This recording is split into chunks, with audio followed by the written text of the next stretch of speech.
Mungkin belum banyak di antara kita yang tahu bahwa Novel Baswedan dan Anies Baswedan adalah cucu dari seorang pahlawan nasional, yaitu Abdurrahman Baswedan. Beliau adalah tokoh pers, menteri, pejuang kemerdekaan, mubaligh, ketua Partai Arab Indonesia, anggota BPUPKI, dan terlibat aktif dalam penyusunan Undang-Undang Dasar 1945.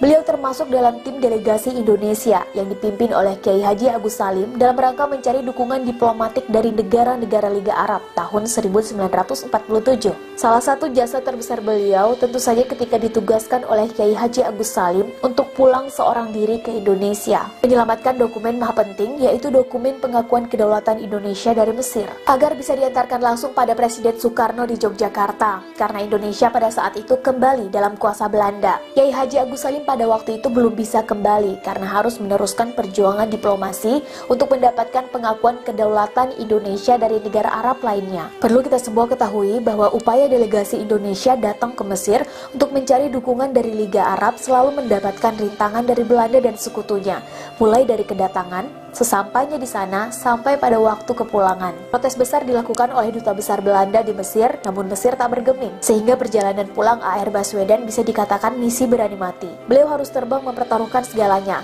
karena pesawat yang ditumpanginya harus transit di beberapa negara seperti Bahrain, Pakistan, India, Vietnam, dan Singapura, yang pada saat itu Indonesia belum memiliki hubungan diplomatik dengan negara-negara tersebut. Sebagai negara yang baru saja merdeka, Indonesia belum memiliki kelengkapan dokumen diplomatik untuk warga negaranya semisal paspor. Sementara, kebanyakan negara yang disinggahinya memiliki hubungan diplomatik dengan sang musuh, yaitu Belanda, sehingga sangat rawan untuk disabotase dalam perjalanan oleh Belanda. Namun karena kepiawaian A.R. Baswedan dalam menggerta, berdebat, berdiplomasi, dan berargumentasi, khususnya dengan otoritas di masing-masing negara singgah, dan dengan ridho yang maha kuasa lah, akhirnya A.R. Baswedan bisa lolos sampai ke tanah air, walau harus terkatung-katung beberapa hari di Singapura karena kehabisan uang. Untunglah beliau ditolong oleh dua orang dermawan muslim, yaitu Ibrahim Assegaf dan Ali Talib Yamani, sehingga bisa membeli tiket pesawat pulang ke tanah air. Ketika akhirnya dokumen maha penting itu sampai ke tangan Bung Karno di Yogyakarta, Bung Karno girang bukan kepalang, karena dokumen itu membuat Indonesia sah secara de jure menjadi negara merdeka dan berdaulat. Bung Karno terheran-heran memikirkan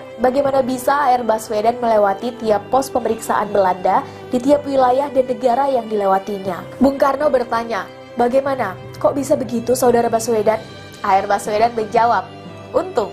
Dalam beberapa kisah juga diceritakan bahwa A.R. Baswedan harus menyembunyikan dokumen maha penting itu dalam selipan kaos kakinya, sambil terus berzikir menggunakan tasbih pemberian pejuang kemerdekaan dari Maroko setiap melewati pos pemeriksaan Belanda. Ya, itulah sebagian dari banyak jasa A.R. Baswedan. Perlu kita ketahui juga bahwa di usia mudanya, beliau seringkali melepaskan tawaran gaji yang tinggi demi idealismenya memperjuangkan kemerdekaan negara. Beliau pernah melepaskan pekerjaan dengan gaji bulanan setara dengan 24 kuintal beras demi untuk fokus dalam pergerakan menuju kemerdekaan. Oleh karena itu tidak aneh meski beliau pernah menduduki beberapa jabatan tinggi seperti menteri, namun tatkala beliau meninggal, beliau tidak mewariskan rumah kepada 11 anaknya. Karena memang semasa hidup, beliau tinggal di rumah yang dipinjamkan oleh kawannya. Beliau justru meninggal dengan mewariskan 5.000 koleksi buku dengan berbagai judul dan tema. Buku-buku yang semasa hidupnya menjadi teman, sekaligus nutrisi dalam perjuangannya. Seolah itu memberi sinyal bagi keturunannya dan kita semua. Carilah ilmu sebanyak mungkin agar berguna bagi negara dan agama,